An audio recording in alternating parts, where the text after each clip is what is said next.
বাংলাদেশের জামায়াত ইসলামীর আমির ডক্টর শফিকুর রহমানের সঙ্গে সৌজন্য সাক্ষাৎ করেছেন বাংলাদেশে নিযুক্ত চীনের রাষ্ট্রদূত মিস্টার ইয়াও ওয়েন। সোমবার সকাল ৯টায় জামায়াত আমিরের রাজধানীর বসুন্ধরাস্থ কার্যালয়ে এই সাক্ষাৎ অনুষ্ঠিত হয়। বৈঠকে চীনের রাষ্ট্রদূত ও জামায়াত আমির দুই দেশের স্বার্থ সংশ্লিষ্ট বিভিন্ন বিষয়ে আলোচনা করেন।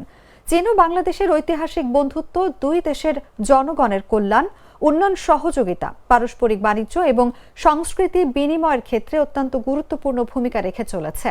ভবিষ্যতেও এই সম্পর্ক আরও সুদৃঢ় হবে বলে তারা আশাবাদ ব্যক্ত করেন।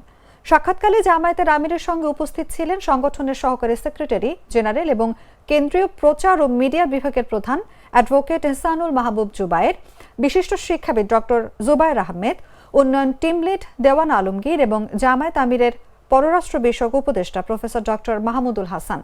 রাষ্ট্রদূতের সঙ্গে উপস্থিত ছিলেন deputy chief of mission doctor Liu Yuyin, political director mister Zhang Jing, mister রুকি এবং মিস নাফিসা।